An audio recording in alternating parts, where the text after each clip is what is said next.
잘 진행될 거라고요. 특히 이제 기조 강연 사실 제가 잡혀 있었는데요.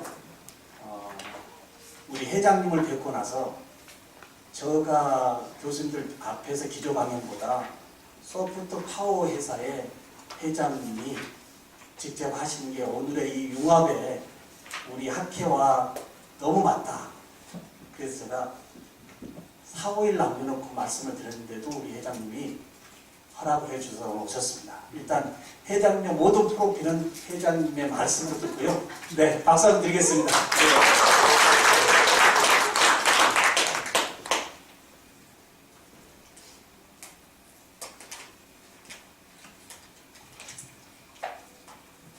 네, 반갑습니다. 저도 학회 활동도 해보고 여러 개 학회를 끌고 가보기도 했습니다만은 아마 오늘 이 모임은 아주 특별한 모임처럼 느껴집니다. 예전에 했던 학회는 경영학 또는 경제학 어떤 특정한 분야 하나를 붙잡아가지고 유유상종 그런 게 학회라고 보면은 명단을 보니까는 온갖 학과의 전국의 모든 교수님들이 모였는데 이런 독특한 학회 아주 새롭습니다. 그리고 존경스럽습니다. 인간이 만물의 영장이 된 근간은 변화하는 세상에 적응할 능력을 가졌기 때문이라고 합니다. 특히 교육계야말로 그런 것을 선도하는 인더스트리나 사회적인 중요한 역할을 하고 있다고 보고 있는데, 그런 관점에서 여기에 오늘 모이시는 34분의 교수님들은 세상의 변화를 가장 먼저 느끼고 그것을 선도해서 끌고 가는 존경스러운 분들이라고 생각이 돼서 감히 열람되지만 저는 소프트웨어 분야에 오랫동안 일을 했기 때문에 소프트웨어와 관련돼서 한번 조금 더 잘난 척? 아는 척을 좀 해드려서 교수님들께서 현장에 가가지고 각 전공이나 이런 것과 연결해서 어떻게 이걸 써먹을까라는 화두에 좀 도움이 되도록 노력해 보겠습니다. 오늘 제가 건방지게 소프트웨어 엔지니어링 또는 소프트웨어 공학 새로운 기술과 융합 교육이라는 주제로 말씀을 드려보도록 준비를 했습니다. 이렇게 말씀을 드리기 전에 소프트웨어 기술이라는 게 도대체 뭔가, 소프트웨어 기술의 본질에 대해서 소프트웨어 기술을 모르는 분들은 없을 것 같고 소프트웨어를 안 쓰고 있는 사람들은 없을 것 같습니다. 왜? 오늘날에는 영어를 안 쓰는 사람들은 대한민국 국민의 97, 8%가 영어 없이 밥 먹고 삽니다. 은행원도 그렇고 아파트 경비원도 그렇게 되고 온갖 데가 그러는데 소프트웨어를 안 쓰고 사는 경비원은 없는 것 같습니다. 소프트웨어를 안 쓰고 은행원은 없는 것 같습니다.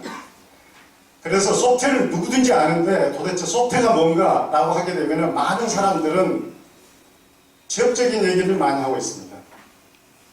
개발에 오리엔티드 되어 있는 사람들은 C, 자바 그런 거에 소프트웨어 아니야? 라고 생각하는 사람도 많고 코딩이라고 생각하는 사람도 많고 여러 가지. 근데 소프트웨어가 오늘날에는 무료도 많지만은 소프트웨어 한 카피가 3,500원, 4,000원 하는 소프트웨어도 많습니다. 삼성전자 같은 회사에 들어와 있는 ERP 소프트웨어 SAP R3라는 제품인데 한 5, 6년 전에 도입할 때 3,500원입니다. 한 회사 도입하는데. 근데 삼성의 7, 80개 계열사들이 이걸 도입했다? 이거 뭘까요 도대체? 왜 3,500원이나 쓸까요? 왜 삼성처럼 엄청나게 크고 글로벌한 컴퍼니에서도 자기들이 직원을 수만 명씩 거느리고 있는 삼성 SDS라는 회사도 있는데 소프트웨어를 사고 있을까요? 소프트웨어를 대부분 사람들은 이게 도대체 뭘까? 잘 이해가 안 되는 분들도 많습니다. 쉽게 소프트웨어가 그렇게 돈 주고 사고 팔고 경제적인 가치가 있다고 한다면은 소프트웨어 대체제는 도대체 뭘까? 예를 들면은 빵을 한 번도 안 본 사람이 있는데 그 빵을 안 본 사람한테 빵이 뭐냐고 설명을 아무리 한다고 이해가 될까요? 소프트웨어처럼 인비지블하고 인텐지블하고 인익스페리언스한 그런 상품을 사람들한테 설명한다고 이해가 될까요? 대체제가 뭐냐고 설명을 해주면 가장 쉽게 이해가 될 것 같습니다. 소프트웨어 대체제가 도대체 뭘까요?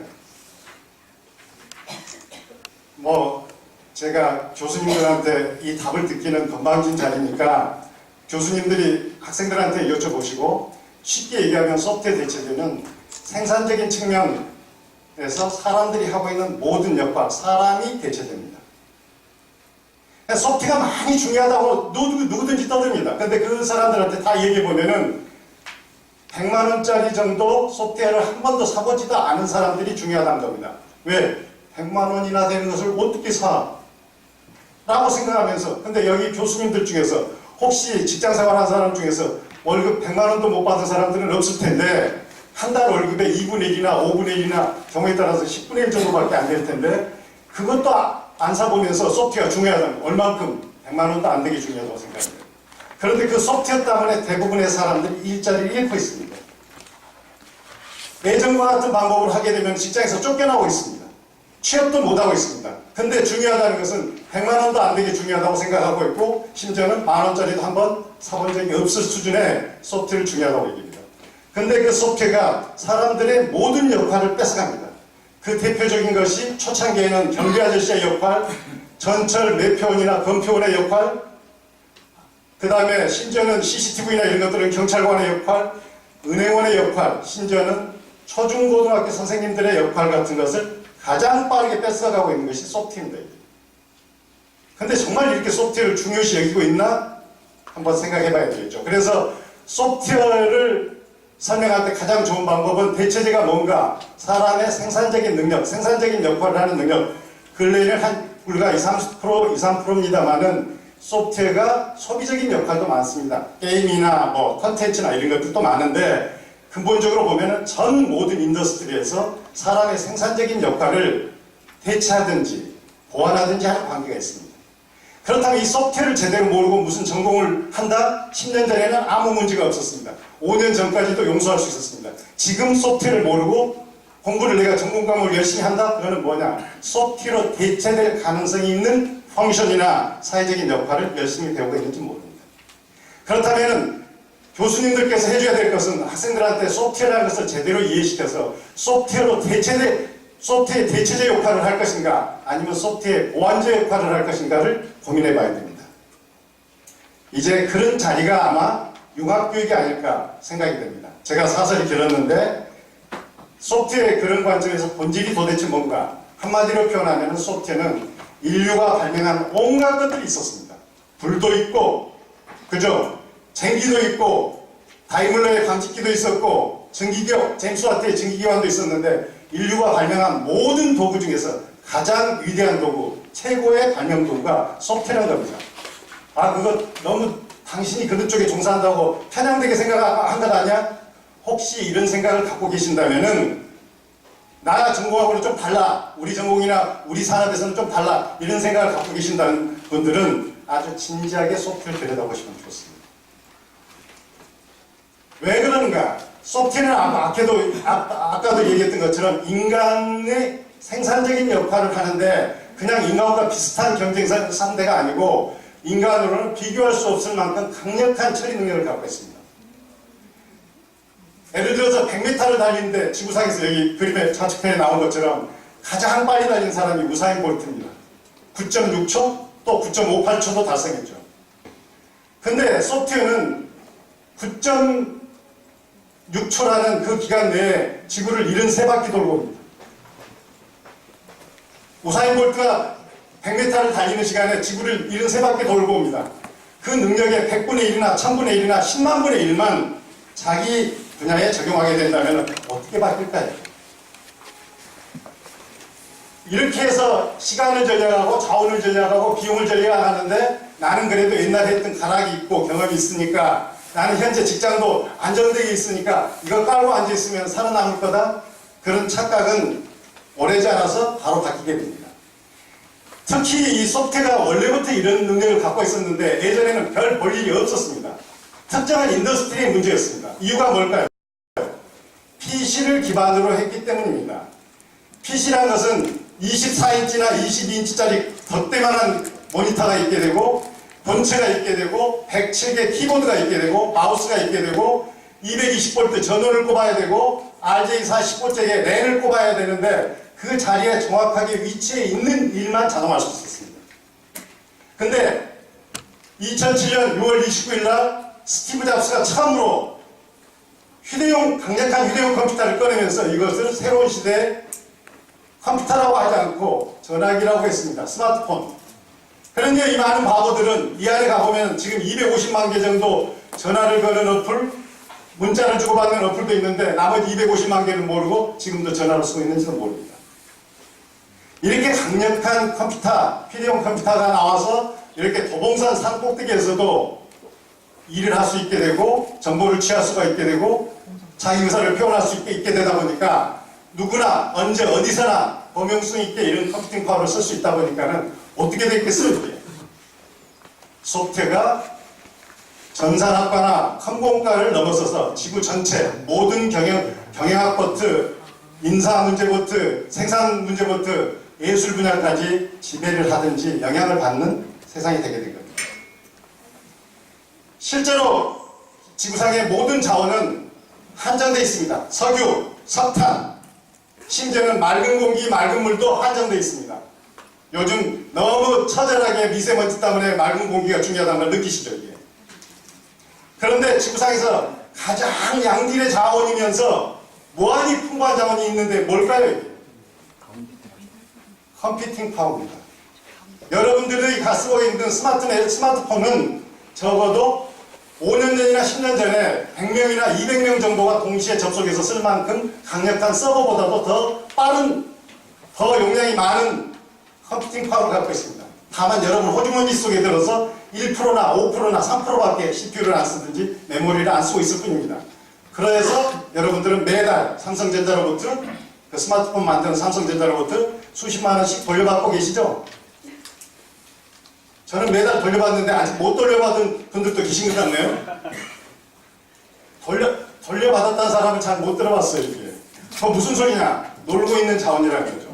지금 여러분들이 스마트폰이 갖고 있는 CPU나 메모리 같은 자원을 5% 정도 쓰신 분은 대단히 많이 쓰시는 것 같습니다. 아마 우리 신 교수님 같은, 여기 학회장 하시는 신종우 교수님 같은 분은 한 20-30% 쓰실지 모르겠습니다만, 심지어는 소프트웨어로 밥 먹고 사는 저희 회사 같은 경우도 직원들이 5%도 잘 못 씁니다.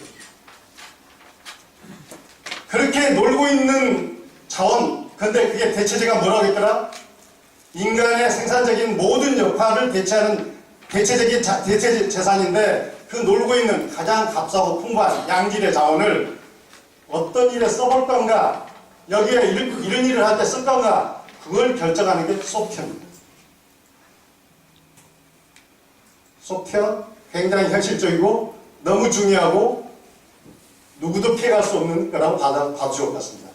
이처럼 무한히 풍부하고 값싼 인류의 공통의 자원을 어디다 어떻게 쓸 것인가, 당연히 교육계도 써야죠. 이미 일반 인더스트리에서는 이걸 안 쓰는 업체가 살아남은 수는 없습니다. 이미 다 망해버렸습니다. 공룡이었습니다. 소프트웨어는 한마디로 얘기하게 되면, 소프트웨어를 볼 때 여러분들이 머릿속에 팍 오늘 한 가지만 가지고 가시면은 우리 신 교수님이 하는 이 워크샵 행사가 되게 의미가 있을 것 같습니다. 소프트웨어는 뭔가 스피드를 컨트롤하는 기술이다. 한 가지 정도는 알고 가시면 좋을 것 같습니다. 그런 설명을 좀 장황하게 제가 해보겠습니다. 뉴턴의 제2법칙입니까? 우주 만물은 F = ma, F는 힘이죠. 힘이란 것을 어떻게 결정하냐? m 뭐죠? 질량, a 가속도. 이건 너무 유식하죠, 이게. 전공자들은 너무 익숙한데 비전공자들은 너무 유식하니까 덩어리 곱하기 스피드, 이렇게 설명을 해주면 좋을 것 같습니다. 규모하고 스피드가 결합이 돼서 질량이 결정된다. 그래서 이 계산식을 갖고 제가 장난을 쳐봤습니다. 힘이 커지려면 사이즈를 막 늘리면 좋습니다. 그러면 힘이 따라서 커집니다. 반대로 힘이 커지려면 저 스피드를 올리면 좋습니다. 이거는 사람들이 잘 이런 개념을 안 갖고 계십니다. 지금. 스피드를 올리면 좋다? 제가 우주 법칙 중에, 자연 현상 중에 한번 예를 들어보겠습니다. 여러분들이 쓰고 계시는 이만한 컵 정도 무쇠덩어리 하나를 갖고 있다고 생각을 해봅시다. 이게 대충 한 400g, 500g 정도 될 텐데, 저렇게 400g짜리 샥 던졌는데 사람이 던진 힘이 한계가 있죠. 초당 10cm 아니면 30cm 정도로 굴러가서 교수님들 발등 위에 떨어졌다. 어떨까요? 아파요? 아작나요? 그 정도는 아닐 것 같은데. 그냥 재수없이 말이야. 이렇게 정도든지 왜 이걸 나한테 떨어뜨렸어? 라는 것 정도지. 여러분 인생도 집에 가서 혹시 테스트 해보세요. 근데 이거보다도 100분의 1좀 적은 이게 뭔지 보이죠? 4g밖에 안 돼요, 이게. 400g이고 4. 근데 속도가 뭐냐? 초속 20, 30m가 아니고 그것보다 좀 빠르게 초속 900m예요. 권총 총알 속도는. 900m로 날아가면 여기 혹시 내일 출근하실 분 있으세요? 없습니다. 그러니까 덩치도 중요한데 속도가 더 중요한 것이 자연계의 이치라는 겁니다. 근데 사람 사는 세상에서 속도가 뭐가 그렇게 중요했어? 당연하죠. 왜? 사람이라는 것은 기계가 아니기 때문에 속도가 다 평균 비슷해요. 1905년에 아마 이 경영학자 또는 산업공학자라고도 하는 프레드릭 윌슬로 테일러라는 사람이 과학적 관리법이라는 책을 썼는데 사람은 대충 비슷해. 그래서 평균적으로 1이라고 본다면은 속도가 좀 느린 사람은 0.7, 속도가 좀 빠른 사람은 1.3이지 30%가 적었다 많았다 할 뿐이지 사람이 10배, 20배 하는 것은 불가능해. 이게 인류가 오랫동안 생각했던 생각입니다. 속도는 바꿀 수 없다. 그래서 속도를 상수라고 얘기했고 상수라고 얘기하다 보니까는 지금까지 사업을 할 때 규모를 키우는 것에만 여러분들이 하고 있는 어떤 학문이라도 규모 경제를 유지하는 데만 모두 다 몰입하고 그것을 어떻게 합리적으로 할 건가 체적으로 할 건가. 그래서 일성전자보다는 삼성전자가 규모가 좀 더 크죠.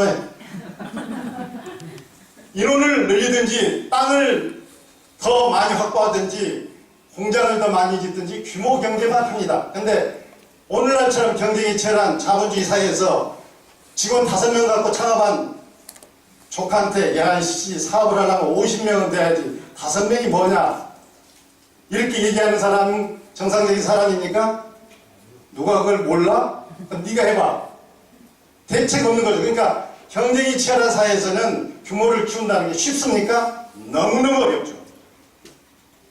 근데 스피드를 높이는 것은 어떨까요? 사람이 전제가 되면 죽어도 못 높입니다. 그러다 보니까는 오랫동안 경영학이나 행정학이나 이런 관리 학문에 속하는 사회를 통제하는 관리 학문에 속하는 학과들은 어떻게 하면 규모를 넓힐 건가에 대해서만 관심을 갖고 있었습니다. 오늘 그게 아니라는 것을 교수님들한테 설명해 드립니다. 인간 세상에서 힘이라는 것은 속도라는 것은 컨트롤하지 못하는 상수다. 베리어블이 아니고 컨스탄트라는 뜻이죠. 인간이 인식하는 최소의 시간은 1초입니다. 나는 0.5초도 인식해서 무슨 일을 하는데 혹시 한번 손들어 보세요. 인식은 1초보다 빠르다든지 좀 늦다든지는 할 수 있겠지만은 그것을 누가 인식해서 컨트롤할 수 있습니까? 그리고 그 시간 이내에 무슨 일을 하십니까? 그러니까 인간은 1초의 일을 못하더라도 인식하는 최소의 단위가 1초입니다. 이 시간은 만민이 공통입니다. 지구상의 부자나 가난한 사람이나 2500년 전에 진시황도 이것을 해결 못했습니다. 시간은 늘고 줄이는 것도 불가능합니다. 거지나 재벌회장이나 똑같습니다. 지금까지 산식은 이런 겁니다. 그래서 발전을 한다든지 국가가 발전한다든지 기업이 성장한다든지 할 때는 규모를 키우는 것. 그래서 경제학의 책에 보면 규모 경제라는 게 있게 되고 그것을 완용해서 경영학이나 행정학이나 모든 학문에서 규모 경제를 달성하는 여러 가지 구체적인 테크닉이나 기법이나 방법을 지난 2세기 반 동안 250년 동안 인류는 해온 겁니다. 그런데 이제 소프트웨어가 사상 최초로 시간을 통제합니다. 어떻게? 이 시간 자체를 늘리지는 못하는데 1초를 생산활동을 할 때 1초를 사람은 인식할까 말까 하는데 10억분의 1초 단위로 쪼개서 일을 합니다. 나노초 단위.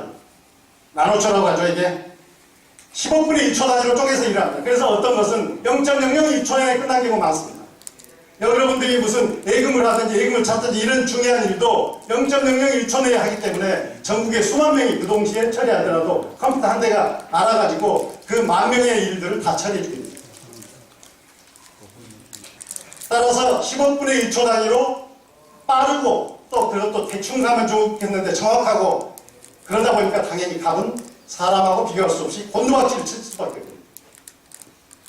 모든 은행이 지금 똑같이 위기를 상황을 있습니다. K뱅크, 카카오뱅크처럼 15,000명, 20,000명, 전국의 점포가 1,000개, 2,000개 되는 은행들보다도 5개 시중은행보다도 합친 것보다도 더 새로운 고객들을 많이 끌어들이고 있고 자본금이 부족할 뿐이지 예금이나 대출은 더 많은 것을 유치하고 있기 때문에 근데 거기 카카오뱅크 가보면은 소프트웨어와 관련된 일하는 200명 정도 외에는 점포 하나도 없고 은행도 하나도 없습니다. 그런데도 불구하고 신한은행은 우리나라에서 1등이니까 우리은행은 원래 우리 것이니까 국민은행은 원래 국민들 모두가 지원해주니까 우리는 그렇게 가겠다? 그들도 변하기 시작하고 있습니다. 왜? 더 이상 그런 구호나 메시지 갖고는 해결이 안 되기 때문에 그렇다는 겁니다. 따라서 세상 모든 분야에 엄청난 혜택을 줍니다. 10억분의 1초, 10억 단위로 어떻게 보면 능률을 개선해 주기 때문에 예전에 이렇게 시간을 관리한 것은 신의 영역이라고 생각했습니다. 소프트웨어는 이렇게 신의 영역이라고 생각했던 인간에게 시간을 통제하는 인류 최초의 기술입니다. 그리고 유일한 기술입니다. 그러니까 이거 전산학과 다니든지 컴공과 다니는 사람들한테만 맡겨서는 안 됩니다. 이게. 요즘 우리가 사회 정치를 끌고 갈 때 국회의원분들한테만 맡기면은 이게 제대로 돌아가는 거야? 의문점이 많이 있죠. 똑같이 의문점을 가질 수밖에 없습니다. 이미 세상은 스마트폰이 보급되면서 모바일화가 되면서 디지털 노마드라는 세상이 열리기 시작하면서부터 소프트웨어가 성공의 방정식의 키워드가 되고 있습니다. 이거는 이미 이런 속도가 중요하다는 것은 2000년 이전에 성경책을 처음 써지던 2000년 이전에도 똑같은 진리가 있었습니다. 지금 이 그림에서 보신 것처럼 다윗과 골리앗의 그림입니다. 골리앗은 엄청나게 큰 창과 칼, 기골이 장대하고 철갑으로 무장했습니다. 근데 다윗은 너무 왜소하고 아무 무장도 갖고 있지 않습니다. 이걸 이겼다는 건 성경책에 안 나온 얘기입니까? 어떻게 이겼나요? 속도로 이겼습니다. 왜? 창을 아무리 던져도 짱돌 날리는 것보다도 저 짱돌, 새총으로 짱돌 날려서 정수리를 정확하게 맞히는 능력이 있었던 게 골리앗이죠? 그렇게 민첩성이나 그렇게 속도를 감당할 수 없었습니다. 그래서 성경책에도 나옵니다. 근데 왜 이것이 보편화되지 못했냐? 그럴 때 그 특수한 다윗에 관한 얘기지 세상 모든 것을 보편화해가지고 적용해 보려면 짱돌 적용하기 어렵죠. 오늘날 보편화해서 적용하는 기술이 소프트웨어입니다. 따라서 이제 덩치 대신에 속도를 높이는 게 되게 중요하다. 모든 게. 스피드를 높이는 게 중요하다.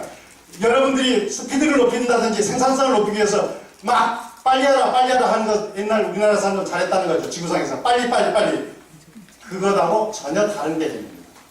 그때는 사람한테 일을 시킨 겁니다. 매를 때려가면서 인센티브를 줘가면서 막걸리 사줘가면서 인커러지 시켜서 이렇게 유능한 사람들 열심히 해서 우리가 나라를 구해보자든지 우리 회사를 살려보자든지 우리 직장을 지키자든지 이렇게 했던 겁니다.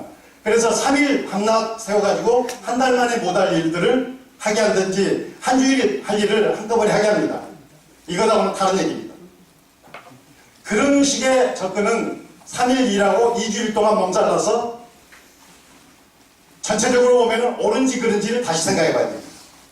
그러니까 스피드를 올리자는 관점에서 예전에 여러분들이 생각했던 관점의 스피드하고는 다른 얘기라는 것입니다.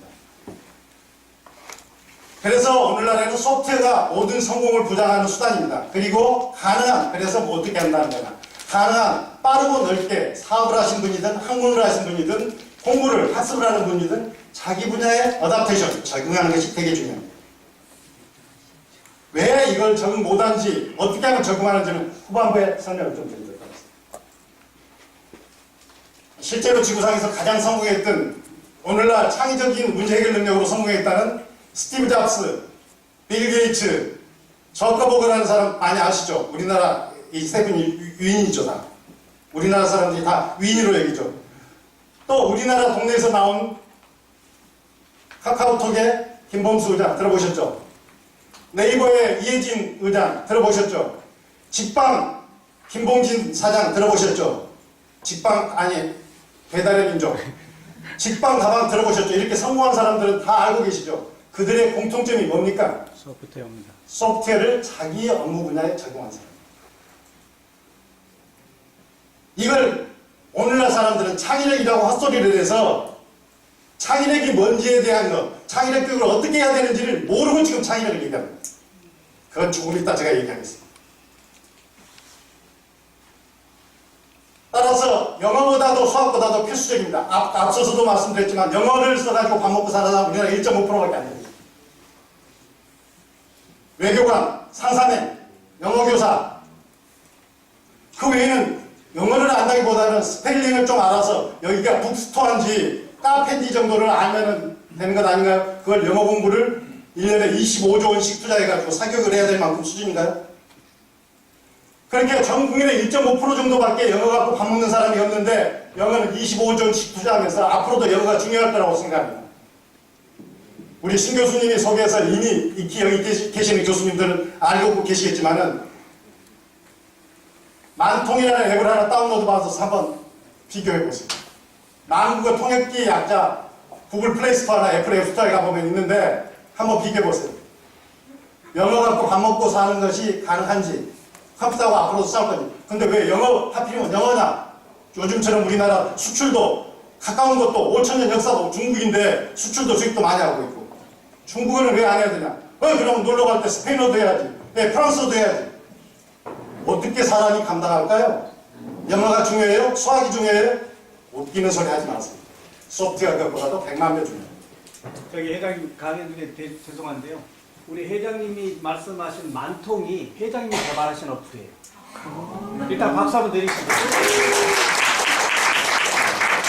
우리가 좀 이해가 갈 것 같아서 죄송합니다. 네, 물론 영어를 잘하려면 제대로 공부를 해야죠. 1.5% 대회에 들어가게. 그래서 FTA 의정서 번역할 때처럼 중요한 것에 250군데 에란에는 오류 번역해가지고 세금이 7%짜리를 25%로 만들어 놓든지 30%짜리를 10%로 만들어 놓으면 안 되죠, 이게. 진짜 잘할 사람들은 잘해야 돼요. 근데 그렇지 않은 사람들이 평생토록 영어를 하는데 이런 체제를 갖고 미국 사람하고 어떻게 경쟁할까요? 영국 사람하고 어떻게 경쟁할까요? 우리는 영어가 마치 지상의 목표인데 이게 시대의 변화를 모르고 지금도 교육을 하고 있는 거죠.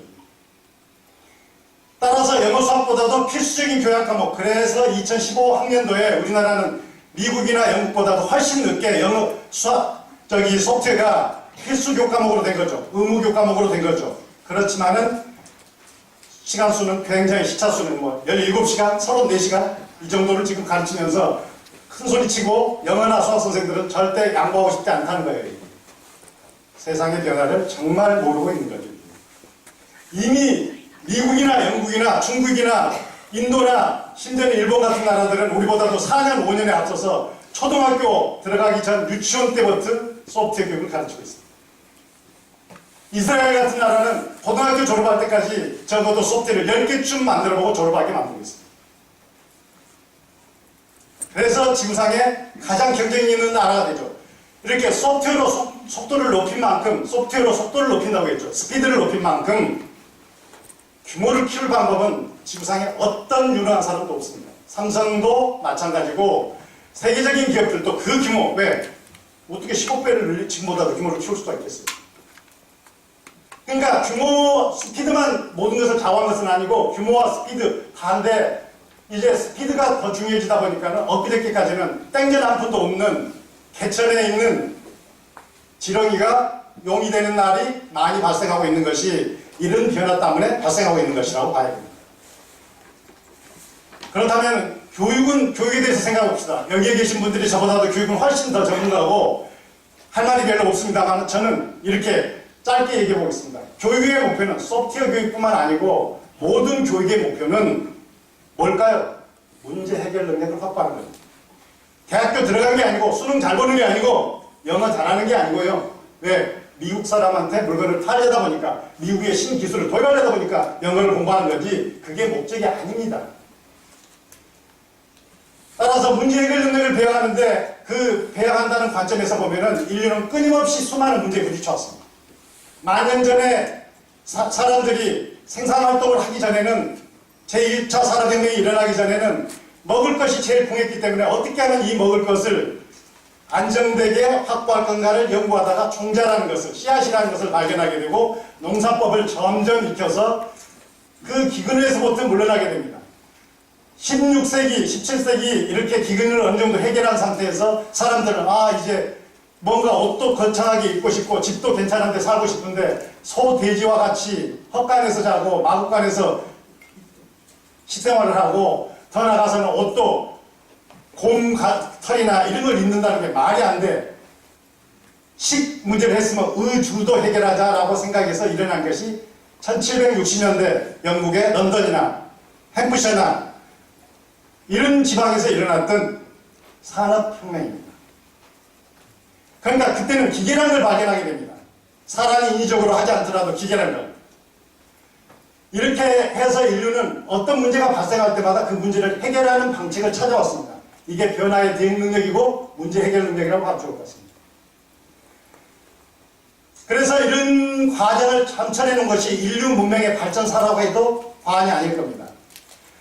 따라서 문제를 해결하는 개선하는 과정 자체는 모든 학문의 마지막 골이기도 하고 이념이기도 합니다. 어떻게 공부를 열심히 하다 보면 영어 자체가 목적인 것처럼 착각을 하고 있는 사람들도 많습니다.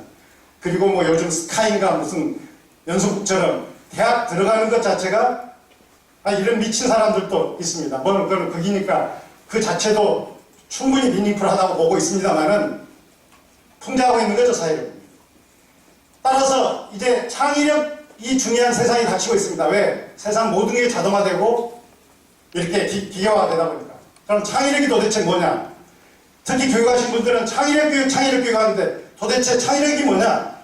조사인 교수님이 창의력이 있나? 있는 것 같기도 하고 없는 것 같기도. 근데 창의력이 뭔데? 창의력은 아주 쉽습니다. 이전과 다르게 일하는 방법을 창의력이라고 합니다. 그냥 이전과 다르게 삐딱하게 한다는 뜻이 아닙니다. 이전보다 나은 방법으로 일을 하게 하는 걸 찾아내는 걸 창의력이라고 합니다. 이전에 했던 방식을 벗어나서 비용이 적게 들든지 시간이 적게 들든지 산출물이 더 많아지든지 산출물의 품질이 좋아지든지 이렇게 해결할 수 있는 걸 창의력이라고 합니다. 굉장히 쉬워지고 애들한테 가르치기도 좀 편하지 않습니까? 이렇게 막연히 이전보다 나은 것은 아니고 이렇게 좋게 나은 것, 이것을 창의력이라고 합니다. 그래서 창의력이라는 카테고리는 예전에는 생산 분야나 교육 분야나 이런 데는 거의 적용이 안 됐습니다. 여기 그림에서 보신 것처럼 예술이나 문학이나 음악이나 미술 같은 분야에서 주로 적용했습니다. 예를 들면은 반 고흐처럼 사실주의가 팽팽하던 시절에, 그렇죠, 막 사람이 진짜 살아있는 것처럼 목욕하는 나부의 사진을 보면은 진짜 거기에 사과도 그렇게 먹고 싶은 것처럼 이렇게 그리는 게 굉장히 중요했던 시대에 사람의 얼굴도 코도 삼각형으로 그리고 색깔도 이렇게 유연하게 그려준 게 아니고 빨간색 노란색을 칠해가면서 이런 추상화를 그려서 예술이라는 게 이런 거지 사진기가 할 수 있는 일을 왜 사람도 하고 있냐고 부르짖었던 사람, 그게 창의력이라고 봤습니다.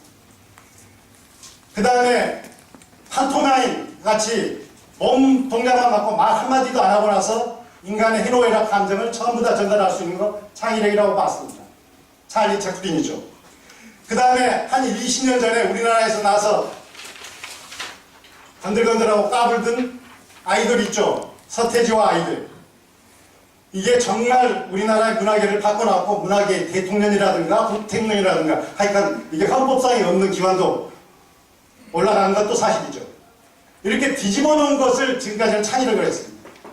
그리고 일반 사회에서 창의력을 발휘한 사람은 정말 위대한 분들밖에 없었습니다. 제가 예를 들어볼까요? 한글을 만드는 세종대왕 한번 생각해 봅시다. 만일에 5만 글자가 있고 5만 한자가 있고 그 한자 음 하나하나를 읽는 방법을 배워야 되고 앞에 훈 뜻이 뭔지를 알아야 되고 그 음과 훈을 엮어서 4자나 5자나 6자 정도 만들게 되면 이게 어떨 때 쓰는 문장인지까지 일일이 암기해야 돼요. 왜? 우리나라 말하고 틀리고 우리나라 말이라는 게 세상 사물을 모두 다 표현하는 건데 세상 사물의 명칭이고 생각하는 방식에 관한 건데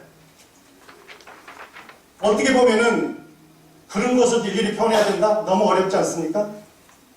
근데 28자 말이 나오는 대로 쓸 수 있는 한글이라는 것을 발명하면서 전 국민을 굉장히 유식한 사람, 모든 사람이 문명이 퇴치됐고 농사법도 전달할 수 있고 소송도 할 수가 있게 돼 있고 그래서 오늘날 불과 몇백 년 만에 아무 미천도 없고 기술도 없던 나라가 반도체 1등하는 나라, 조선 1등하는 나라, 스마트폰 1등하는 나라, 첨단 제품은 전부 다 1등하는 나라를 만들어내는 겁니다. 이게 뭐 때문에?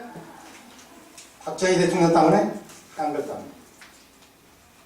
만일에 이것이 없었다면 아직도 우리 문맹률은 8, 90%에 육박할지도 모르겠습니다. 그렇게 해결하는 방식이 이전과 다르게 하는 것이 창의력입니다. 이순신 장군 13명, 13척밖에 없는 배, 350척 적선, 어떻게 이길까? 우선 이 사람들의 목숨부터 살려야 되겠고, 근접전에도 이겨야 되겠고, 배 위에다 철갑을 두르고, 철갑만 두른 게 아니고, 못도 해서, 근접전에서도 방어 능력을 충분히 살려주면서, 적의 조총으로부터 보호하는, 이 이전까지는 전혀 없었, 이런 걸 창의적이라 합니다.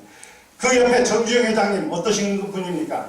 서산 간척지를 막을 때, 수십만 명이 1년 내내 먹고 살 만한 쌀을 생산하는 서산 간척지를 막을 때 계속 물이 세게 흐르는 개라고 그러죠. 막지 못하고 어려웠는데 그걸 어떻게 했어요? 배를 가라앉혀서 물막이 공사를 해가지고 정주영 공포병을 만들어냈습니다. 아, 그렇게 무식한 짓을 할 수가 있어? 건설업자들 일반적인 기준으로. 그게 창의력입니다. 1977년에 스티브 잡스는 교실 두 칸만 하는 컴퓨터를 저렇게 책상 위에 올려놓은 애플2를 만들었습니다. 그로부터 정확히 30년이 지난 2007년에 와이셔츠 주머니나 여러분 핸드백에 명함 지갑에 넣고 다니는 휴대용 컴퓨터를 만들었습니다. 이런 게 창의력입니다. 그러니까 산업계에서 창의력이라는 것은 아주 이렇게 독특한, 걸출한 범인들은 가지 못할 분야를 창의력으로 했는데 그런 것을 알고 있는 학생들한테 너 창의적이어야 돼, 창의적이어야 돼. 가르치는 겁니까? 아니면 걔한테 좌절을 주는 겁니까? 행복하게 만들어주는 겁니까? 아니게 되면 인생을 망가뜨리는데 도움을 주는 교육을 하고 있는 겁니다. 이 사람들은 선생님한테 배워서 저렇게 이순신 장군처럼 세종대왕처럼 스티브 잡스처럼 됐을까요? 스티브 잡스는 집안도 불화하고 입양아로 들어가서 대학도 1학년 1학기 6개월 만에 끝마쳤고 그게 배워서 될 일입니까? 타고난 자질과 엄청나게 연결되어 있습니다. 이렇게 어쨌든 이런 창의력에도 불구하고 어떤 시대에도 불구하고 인간은 문제 해결 능력이 요구됐는데 이런 걸출한 그런 영웅들이 있었다는 거죠. 그렇다면 뭐하러 이런 얘기를 하나? 오늘날 해결할 문제가 도대체 뭐냐부터 생각해봐야 돼요. 어떤 학과가 아니고 모든 학문이나 모든 사회에 거쳐서 오늘날 인류가 공통으로 해결할 문제가 뭔데 왜 창의력이 필요하냐. 그러다 보면 그 창의력은 도대체 뭔가 특정할 수도 있을 것 같고 그 창의력을 배양하기 위해서는 어떻게 해야 되는가라도 생각해 볼 수가 있겠죠. 오늘날 문제는 1760년에 영국 맨체스터나 랭커셔나 런던에서 시작한 산업혁명 때문에 지난 2.5세기 동안, 2세기 반 동안 엄청나게 성공했습니다. 어떻게? 그 원리는 공업화 시대의 성공의 방정식은 모든 일을 단순합니다. 쪼각쪼각 신발 하나 만드는데 250가지 공정으로 나눕니다. 어떤 사람은 신골만 만들고 어떤 사람은 자재만 나르고 어떤 사람은 자재만 숙성시키고 250가지로 나눠서 토막 이걸 유식하게 스페셜라이제이션 전문화라고 합니다. 이렇게 단순화하고 반복화하고 대량화하고 저가하고 모든 걸 적용한 겁니다. 코드는 자동차 공장에 어떤 분은 신문사에 어떤 분은 잡지사에 교육도 사실 이 범주를 지금까지 벗어나지 못해서 단순화, 반복화, 대량화, 저가 왜? 공장에서 채무하려고 한 사람들이 원하는 인간상이 이건데 우리는 굉장히 버라이티하고 창의적이고 이런 사람들 양성해서 취직시키면 바로 쫓겨납니다. 이게. 이런 무슨 또라이가 있어. 우리가 70년대, 80년대에 많이 들었던 얘기죠. 그래서 이렇게 단순화, 반복화, 대량화, 저가를 하다 보면은 물질적으로는 풍요로워집니다. 아까 말씀드린 것처럼 식의주 문제가 다 해결됐습니다. 물건이 너무 넘칩니다. 불경기가 발생한 것도 재고가 너무 많이 쌓여서 불경기가 발생한 것입니다. 그러다 보니까 이제 사람들이 싸가지가 없어집니다. 이게 신세대 인류, 저를 포함해서 싸가지가 없어지는데 옛날에는 배고파서 아무거나 먹었어. 좀 지저분하더라도 스타일이 안 맞더라도 옛날에는 넥타이도 아무거나 찼어. 근데 이게 노란색이라 나 싫다든지 회색이라 싫다든지 심지어는 앞에 계시는 교수님이 똑같은 걸 차서 그냥 똥말 같다고 생각하고 쓰레기통에 버린 사람도 많습니다. 교수님도 가끔 그런 패션 제품 그렇게 하신 적 있으십니까? 생각하십니까? 그래서 가격이 싸다든지 그 효능이 제대로 있다든지 용도가 있다는 것 갖고 이제 물건을 안 삽니다. 이거 교육계에서 아주 심각하게 받아들여야 돼요. 교육이라는 서비스나 상품도 가격이 싸다든지 정답을 가르쳐줬다 했어요. 지금 안 삽니다. 그게 온갖 문제를 일으킵니다. 왜? 세상의 모든 것은 생산자만 있고 소비자만 있는 게 아니라 손바닥 앞면은 생산자, 손바닥 뒷면은 소비자 역할을 하게 되는데, 소비자들이 내가 밖에 나가서 물건 살 때 온갖 까다롭게 봅니다. 커피 하나도 야씨 이게 뭐 이렇게 디자인이 이러냐, 색깔이 그러냐, 맛이 그러냐, 다냐, 쓰냐가 온갖 짓을 하고 있습니다. 갑질 중에 갑질을 하고 있습니다. 이것까지 아직 오늘날 갑질이라고 안 합니다. 근데 자기가 와서 공장에 와서 일할 때는 나는 30년 전에 배웠던 그 방법대로 그대로 쉽게 단순하게 반복적으로 이렇게 어디 했던 대로 이것 갖고도 옛날에 성공했는데 지금 무슨 헛소리를 하고 있는 거야. 이런 바보 같은 생각을 합니다. 이게 게임을 해서 누가 이길까요? 똑같은 사람이 한쪽에는 돈을 쓰는 소비자고 한쪽에는 그 돈을 받아야지 생계를 유지해야 되는데, 여러분 자신부터도 소비자일 때는 더럽게 까다롭게, 치사하게 까다롭게 갑질 중에 갑질을 하고 있으면서 회사에서 이 일을 하고 물건을 만들든지 애들을 교육시킬 때는 심플라이제이션, 스탠다드이제이션 이따위 1990년, 1900년 초반에 인류가 보편적으로 썼던 그런 원리를 계속 주장하고 있다면 누가 그 가게로 올까요? 누가 그 상품을 살까요? 따라서 이렇게 사람들이 변심하기 시작하면서 이제 어떻게 돼요?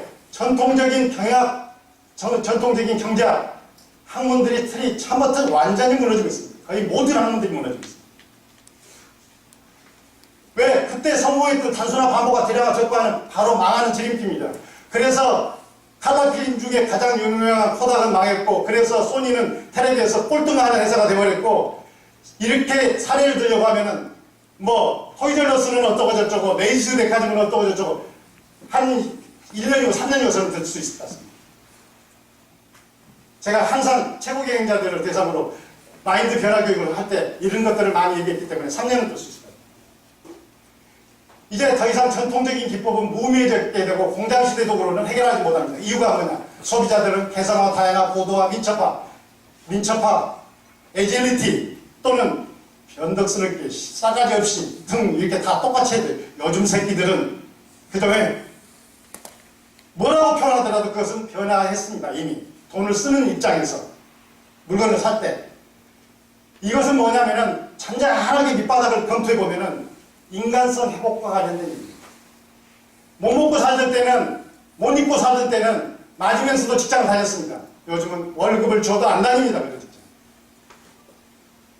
못 먹고 살 때는 위생상태가 나쁘고 비수살이 거슬려도 먹고 나오고 돈을 주고 살았습니다. 요즘은 여러분들 중에서 나는 그 공짜로 줘도 안 나고 나는 한 5만원 붙여줘도 안 해.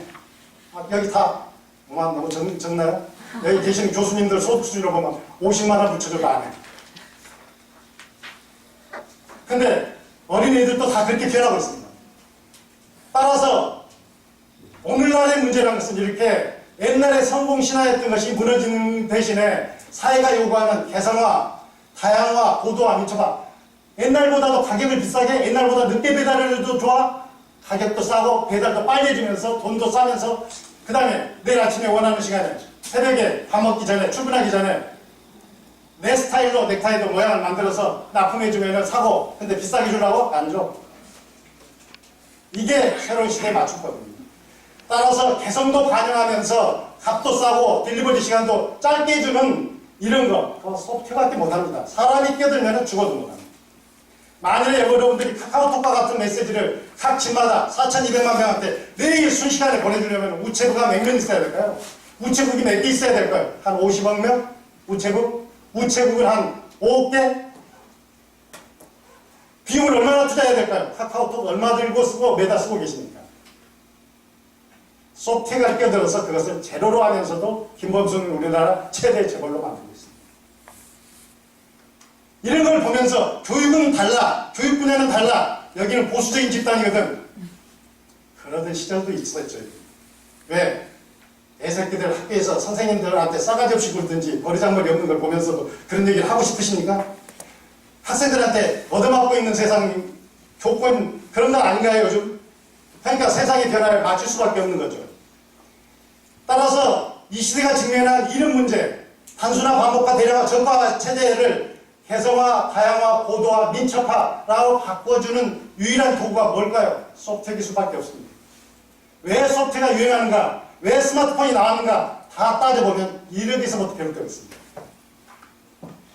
결과를 갖고 말씀드린 게 아니고 이제 정리해봅시다. 앞에서 했던 것처럼 인류가 직면한 이 시대 문제는 모든 상품, 서비스를 개성화하고 다양하고 고도화를 실현해야 되고 그렇다고 가격이 싸도 되냐, 늦게 배달해줘도 되냐, 안 된다는 거고 그러다 보니까 공업화 시대의 경영학이라든지 공업화 시대의 경제학이라든지 그런 옛날에 갖고 있던 노하우로는 죽어도 감당을 할 수가 없는 세상이 닥치고 있습니다. 그래 창의적인 문제 해결 능력이 필요한데 창의적인 문제 해결 능력은 앞서 제가 뭐라고 했죠? 자기가 하고 있는 일을 수단과 방법을 소프트웨어로 바꾸는 겁니다. 소프트웨어로 바꿔 소프트라이제이션을 하는 거예요. 그게 창의적이에요. 그게 성공했던 빌 게이츠고 스티브 잡스고 저커버거입니다. 그러니까 이렇게 문제를 좁혀놓고 보면은 창의적인 교육 별것도 아니네. 나도 지금부터 창의적인 교육 우리 학과에서 조금만 고민해보면 잘 만들 수 있을 것 같네. 교수님들 그렇게 생각 안 드십니까? 근데 창의적인 교육을 이순신이나 세종대왕처럼 생각하고 창의적인 교육 뭐 따라하는 거야. 다른 할 말도 없고 딱히 정부의 교육과제가 그걸 나오고 있기 때문에 나도 얘기는 하지만 뭘 어떻게 하라는 거야. 이게 안 되죠. 최소한 이 시대의 창의적인 교육은 특정 분야의 소프트웨어라이제이션을 하게 되면은 100분의 1, 1000분의 1만 소프트웨어 효과, 기술의 혜택을 받게 되더라도 예전보다는 월등히 이노베이티브하게 바뀐다는 거죠. 이게. 특히 이전보다 높은 가치 만족을 주는 수준까지 것이 가능하게 되고 고객과 시장이 요구하는 수준으로 해가는 것이 이겁니다. 뭐 고객과 시장이 요구하는 게 그거잖아요. 배달을 오늘 아침에 출근할 때 인터파크에다 책 하나 주문하고 왔는데 3일 있다가 일주일 있다가 그때 못 배달해서 미안해요 그러면 다시는 인터파크 안 갑니다. 근데 아침에 배달했는데 처음에 저도 저녁에 퇴근해서 와 보니까 이게 배달돼 있어요. 도대체 뭔 짓을 하는 거야 얘네들. 근데 요즘은 그거 안 하면은 아무도 못 살아남게 됩니다. 따라서 이 시대가 요구하는 문제 해결의 인간이라는 것은 이런 문제를 푸는 유일한 해결책인 소프트웨어 기술, 특히 소프트웨어는 범용 기술이죠. 어디든지 적용하는 거죠. 누구든지 쓰는 거죠. 이 시대의 창의력이라는 것은 이런 걸 갖고 문제를 해결하는 능력을 갖고 있는 사람이고 그러다 보니까 학교에서도 이 컴퓨팅 파워를 어떻게 쓰나 컴퓨팅 파워를 조작하고 노예처럼 쓰는 방법이 소프트웨어 기술이기 때문에 소프트웨어 기술을 어떻게 가르치나 그걸 유식하게 컴퓨테이셔널 싱킹 굳이 한국말로 번역한다면 컴퓨터 과학적인 사고방식을 가르쳐주는 거라고 해야 되죠. 따라서 오늘날 성공은 소프트웨어 기술을 자기 일에 적용 잘한 사람들이라고 봅니다. 그런데 교육 현장에서는 이렇게 말처럼 쉽지 않습니다. 이제 우리 교수님들 주제로 가서 얘기해보면은 소프트웨어 기술은 이렇게 유용하고 인류 최대 발명품인데도 불구하고 양면성이 있습니다. 야누스적인 특성을 갖고 있다는 거죠.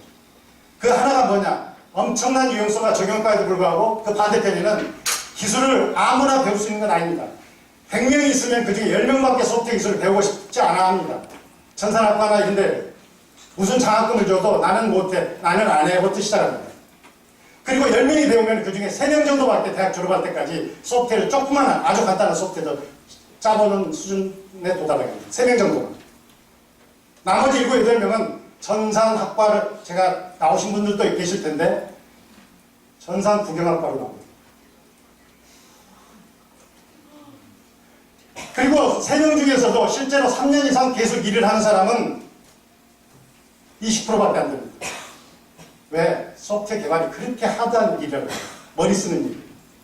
삽질 곡괭이질만 안 하지 그것보다 훨씬 하드한 일이라고 해요. 그래서 우리나라 전 국민 5천만이 조금 넘고 있는데 실제로 현업에서 소프트웨어를 정상적으로 3년 이상 일한 사람을 조사해보면 32만 명밖에 안 됩니다. 0.6%밖에 안 돼요. 0.6%가 99.4%가 요구하는 온갖 소프트웨어를 만들어야 된다? 코미디 중에 코미디라. 그게 소프트웨어를 가르치지 않으면 안 될 상태에 있습니다. 따라서 프로그램 코딩 원리나 배경 같은 것을 가르치는 게 아닙니다. 어떤 일을 옛날에 코딩이라는 것은 어떤 거냐? 기계적으로 생각하는 겁니다. 기계가 처리하는 방식으로. 왜 그것을 하냐? 아까 얘기했잖아. 10만 배, 100만 배, 1억 배도 더 일이 개선될 가능성이 있는데 아무리 어렵더라도 10명 가르쳐서 9명이 좌절하더라도 끌고 와서 가르칠 수밖에 없는 겁니다.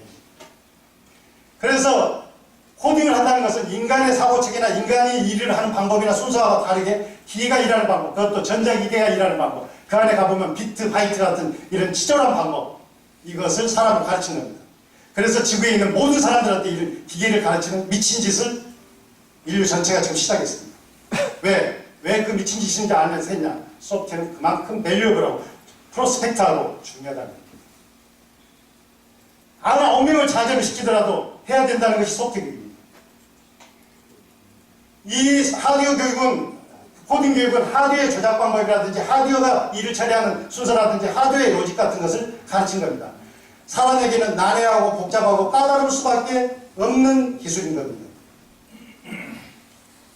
이런 기술은 65년 동안 변화가 없었습니다. 시간이 너무 많이 돼서 제가 많이 생각하고 이 자료는 남겨놓고 가도록 하겠습니다.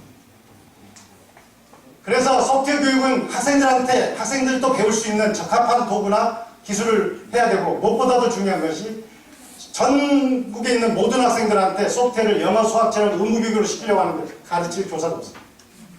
이미 학교에서 졸업하고 나온 사람들, 문학을 전공한 사람들, 회계학을 전공한 사람들, 이런 사람들한테 소프트웨어 교육을 가르쳐? 말도 안 됩니다. 왜? 차라리 낙타가 바늘구멍 통과하게 하는 것이 조금 쉽습니다. 요즘 형상 기업 기술을 동원하게 되면 바늘구멍을 좀 유연하고 크게 만들면 됩니다. 근데 사람들 머리는 그게 안 됩니다. 그리고 특히 중요한 게, 여기 모이신 분들의 제일 화제거리가 뭐냐? 소프트웨어를, 코딩 원리를 가르치려고 그런 바보 같은 수단이나 그걸 가르치려고 아닙니다. 이 소프트웨어를 자기가 전공하고 있는 생물학이나 의학이나 자기가 전공하고 있고 자기가 연구하고 있는 일반 교과하고 인티그레이션 시키는 게 중요합니다.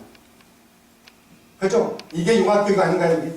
네. 그러니까 그렇게 생각하게 되면 지금 코딩 기술은 시중에서 가르치고 있는 C나 자바는 일반인들이 수용이 안 돼요. 기술은 튼튼하고 좋은데.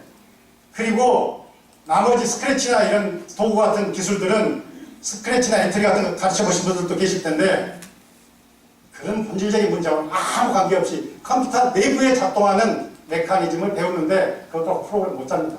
다시 C나 자바 공부를 다시 해야 됩니다. C, 자바 공부한 사람들은 스크래치 엔트리를 통하지 않아도 그냥 그 문장을 보자마자 for next나 do while이나 if then else는 그냥 알게 됩니다. 그러니까 지금 교육을 잘못 끌고 가고 있다는 거예요. 따라서 대부분의 학생들이 따라가지도 못하고 수학 포기자 대신에 코딩 포기자, 코포자까지 나옵니다. 수포자 대신. 이미 그렇게 나오기 시작하고 있습니다. 따라서 소프트웨어 교육 무엇을 가르칠 건가, 어떻게 가르칠 건가 되게 중요합니다. 이제 소프트웨어 신기술에 대한 방향 우리가 생각해 봐야 됩니다. 제가 굳이 저희 회사 제품을 얘기하게 돼서 어떻게 하죠? 풀사이즈. 오늘날에는 많은 사람들이 한 1분 정도 조금 더 걸리는데 사보시죠. 하고 있습니다. 이런 모바일 기기의 보급에 따라 세상 모든 분야에서 큰 변화가 발생하고 있는데요. 그 대표적인 분야가 앱 프로그램과 스마트 도구입니다. 만일 앱과 북을 개인의 필요에 따라 직접 만들어 사용할 수 있다면 얼마나 좋을까요? 그런 꿈을 아주 쉽게 현실화해주는 도구가 바로 스마트 메이커입니다. 우선 자신이 만들고자 하는 앱 프로그램 화면을 자유롭게 그립니다. 마치 워드나 파워포인트를 쓰듯이 누구나 쉽게 디자인할 수 있습니다. 이렇게 디자인만 해주면 모든 프로그램 개발 작업은 자동으로 처리됩니다. 과거에는 전문가들만이 할 수 있었던 기기 설계 및 생성 작업도 단 한 번의 클릭으로 가능합니다. 물론 프로그램의 색상이나 디자인도 자유롭게 바꿀 수 있습니다. 한번 만든 앱은 안드로이드 폰에서는 물론 아이폰에서도 그대로 작동합니다. 뿐만 아니라 크기와 해상도가 전혀 다른 태블릿 PC와 데스크탑에서도 그대로 실행됩니다.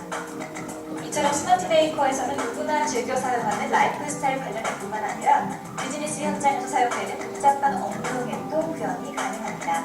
또한 생동감 있는 애니메이션 기능으로 독자의 이해력과 상상력을 극대화해주는 스마트 북도 동일한 방법으로 한 줄의 코딩 없이 쉽게 개발할 수 있습니다. 자신만의 관심과 경험을 담은 맞춤형 책은 물론 교과서나 참고서 같은 전문 지식을 담고 있는 서적까지도 만들 수 있습니다. 이 저작 도구에서 스마트 도구를 구현하면 동작하는 이미지 객체를 움직이는 애니메이션 기능도 간단하게 마우스로 임의의 경로를 지정하여 구현할 수 있습니다. 아울러 해당 객체가 소리를 내게 하는 것도 가능합니다. 네, 여기까지 놀랐습니다. 중단해 드리겠습니다. 이렇게 그냥 영어 현직이라고 똑같은 것도 5분 이내에 구현 못하면 바보입니다. 2시간 이내에 저걸 못 배우시면은 바보입니다. 그런데 그렇다고 프로그램을 잘 짜든지 좋은 책을 만든다는 것은 원싱 어너더입니다. 왜? MS 워드나 아량을 잘 쓰시죠? 그렇다고 소설 모든 사람이 다 쓰는 거하고는 또 다른 얘기죠. 그러니까 많은 사람들이 이제 이 교재는 제가 놓고 가겠고요. 혹시 다운로드 받아서 하겠고 시간이 임박했으니까 마무리 멘트를 한 5분 10분만 하고 그치겠습니다. 스마트 메이커 같은 경우는 코딩이라는 기술을 완전히 단절시켰습니다. 그래서 내가 뭘 만들겠다 파워포인트에 있는 것처럼 도구를 갖다 끌어다 놓고 화면만 정의하면 이것을 요구 제기라고 합니다. 또 유식하게 하면 설계라고 봐도 되겠죠. 하면은 인공지능 엔진이 책도 만들어주고 앱도 만듭니다. 그래서 만든 게 아까 망국어 통역기라는 앱입니다. 아까 우리 신 교수님께서는 제가 만들었다고 했는데 약간 보정을 해드리겠습니다. 스마트 메이커로 만들어졌는데 저는 아직 이런 걸 만들 만큼 한 가지는 못해서 우리 직원이 신입사원이 들어온 지 한 달짜리가 스마트 메이커를 배우고 나서 일주일 만에 만들었습니다. 작년 2월 달에 만들어서 구글 플레이 스토어하고 애플 앱스토어에 올렸습니다. 이미 다운로드 받은 사람이 80만 명입니다. 한 달에 광고 수익만 밑에다 조그마한 화면 하나 있는데 광고 조그마한 거 붙였는데 한 번 볼 때 2원에서 4원입니다. 그런데 한 달에 광고 수익이 3,200달러? 350만 원쯤 갑니다. 이건 미국 아이비 리그 대학 나온 사람들이 직장에 취직하게 되면 처음 받는 급여하고 똑같습니다. 연봉은. 그런데 여기다가 여러 가지를 하게 되면 더 많은 수익도 올릴 수 있습니다. 얼만큼?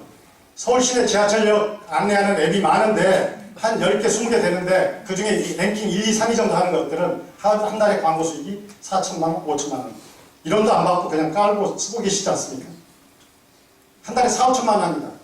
옛날처럼 책 만들었다 꼭 출판사를 통해서 어디로 가는 게 아니고 구글 플레이 스토어 하든지 아니게 되면 카카오톡을 통하든지 배달할 수 있습니다. 학생들한테 공부할 때도 그렇게 하겠죠. 이렇게 스마트 메이커는 자신이 뭔가를 만들 수 있게 구상이나 지식이 있으면은 그것을 요구제기를 합니다. 아주 쉬운 도구, 파워포인트 라이크 합니다. 조금 더 난이도가 있습니다. 그래서 요구제기 하게 되면 나머지는 자동으로 만들어주기 때문에 소프트웨어를 코딩이라든지 알고리즘이라든지 if then else라든지 do while과 같은 반복문을 처리하는 것을 공부하는 게 아니고 사용법은 가능하면 빨리 배우고 나머지는 내가 전공하고 있는 지식이나 내가 쓰고자 하는 직업과 연결시키는데 도움을 주는 겁니다. 또 이것도 저희가 일부 아주 고기능의 것들은 팔고 있지만은 이 안에는 온갖 기능을 구현할 수 있게 조합을 할 수 있게 되어 있습니다. 몇 가지 기능을 조합해서 만들 수 있냐. 코딩 한 줄도 모르더라도 138만 5천 가지 기능을 마음대로 구현할 수 있습니다. 그래서 삼성전자도 이걸 도입했고 LG전자도 도입했고 포스코도 도입했고 3, 4년 전까지는 학교나 이런 데서는 별로 도입을 안 했습니다. 지금 학교도 한 1200개, 그 다음에 대학도 한 67개 학과 이런 데서 도입을 하고 있는데 이것을 도입에다가 처음에 대부분 교수님들은 어떻게 생각하시냐면은 저렇게 쉬운 걸 갖고 와서 뭘 가르쳐야 되지? 사람들한테 가르친다는 게 똥개 훈련시키는 것이 목적입니까? 기계 메커니즘을 가르친가요? 쉽게 가르치고 자기 전공과 관련돼서 뭔가 응용하고 창의적으로 문제를 해결하는 능력을 기르는 도구가 필요한데 C나 자바가 앞에서 딱 가로막아가지고 잘 못한 것 뿐이죠. 그리고 그건 나하고 관련 없어. 나는 못해. 138만 5천 가지 기능 중에 99%는 다 무료로 풀어나가 있습니다. 사업적으로 쓰든지 아니게 되면은 비즈니스 활동할 때 쓰는 분들만 돈을 조금씩 내게 됩니다. 그러니까 여러분들도 해보시고 더 나가서는 유튜브에 가보면 제일 끝에 가보면은 그런 정보가 있습니다. 제일 마지막 페이지. 유튜브에 가보면은 스마트 메이커와 관련된 것들은 어마어마하게 동영상이 많이 있습니다. 저희가 공식적으로 제공해 준 것만 해도 한 500편 정도 있습니다. 그 안에 처음 한 10개나 20개만 제대로 보시게 되면은 대부분 다 스스로 따라서 하실 수가 있습니다. 특히 교육용 교재 같은 걸 개발할 수 있습니다. 이제 오늘 제가 시간 조절을 좀 잘못해서 소홀히 해서 일단은 앞부분을 주로 설명드렸고 뒷부분은 설명 못 드린 것을 대단히 유감으로 생각하고요. 기회가 있으면 또 한번 만나 뵙는 기회를 마련하도록 하겠습니다. 더 중요한 것은 우리 신 교수님처럼 시대를 앞서서 대응해서 세상의 변화를 보고 적응하는 것이 되게 중요한데 교육이야말로 백년대계를 또 우리 2세들을 가르치는 거기 때문에 백년대계를 위해서라도 2세들을 위해서라도 실제로 최신의 뭔가 기법을 도입하는 게 중요합니다. 도둑이 만들어진 다양한 것들도 많습니다, 시중에. 근데 이렇게 조금만 만들어가는 것들을 접목해보게 되면은 훨씬 그 융합교육의 질이나 품질 같은 것을 높여준다라고 생각합니다. 저희가 굳이 융합교육 이 학술 전문가분들한테, 교수님들한테 이런 말씀을 드린 것은 예전에 소프트웨어 기술이 갖고 있던 허들을 제거했으니까 교수님들이 각각 전공하든지 관심이 있든지 또는 밖에 정부 프로젝트를 수행하든지 밖에 기업들과 협업을 하든지 이럴 때 소프트웨어라는 기술이 필요하면은 갖다가 쓰시면은 학문의 발전도 될 거고 그런 저변이 넓혀지면은 1%나 0.1%는 저희한테 먹거리 문제도 해결하는 데 도움을 주긴 합니다. 어쨌든 오늘 이렇게 영광스러운 자리에 나와서 뭐 조금 책이 없는 말씀을 할 수 있는 기회를 주셔서 너무 고맙습니다. 마치겠습니다. 박수 좀 세게 치자니까. 제가 다시 우리 회장님의 이 프로그램을 보고 회사를 찾아갔습니다. 가서 이틀을 배웠습니다. 입문 과정이 있고 심화 과정이 있는데 우리 학생 2명 데리고 갔는데요. 저만 버벅거리고요. 우리 애들은 그냥 앞에 강사하라는 대로 저는 이렇게 코딩이나 자바가 거기에 발목을 잡고 있었는데요. 회장님의 이 프로그램을 딱 보는 순간 문제 해결에 전공에 이제 올해 신종욱 교수의 비전이 모바일 앱 개발 전문가 그리고 우리 교수님들 다 모바일 앱 개발 전문가로 올해 다 만들 겁니다. 이럴 때도 박수 줍니다. 어찌됐든 우리가 이 현재 학습시키고 있는 이런 지식의 채널들 오늘 저의 기조 강연보다 너무 좋았을 겁니다. 그렇죠? 어쨌든 세상에 이따 보겠습니다. 세상에 쓸모 있는 교육, 문제 해결할 수 있는 이런 실력 배양. 우리 회장님 제가 아까 잠깐 커피 모시면서 말씀드렸는데요. 제가 오늘 우리 회장님 강의만 듣고 보내시겠습니까? 제가 우리 기업회원으로 모시고 올 거고요. 네. 이 많은 회장님의 모든 노하우 대학에 뿌리 내리게끔 서포트할 겁니다. 그렇죠? 그래서 어느 시점에 1박 2일 코스를 하거든요. 이렇게 직접 강사님을 여기에 모시고 와서 직접 우리가 학습해서 교수님의 전공에 이러한 아주 워드 정도만 할 수 있으면 녹일 수 있는 이런 것도 계속 기획을 하도록 하겠습니다. 어쨌든 우리 회장님 사회를 바뀌고 있습니다. 다시 한번 박수 한번 드리겠습니다.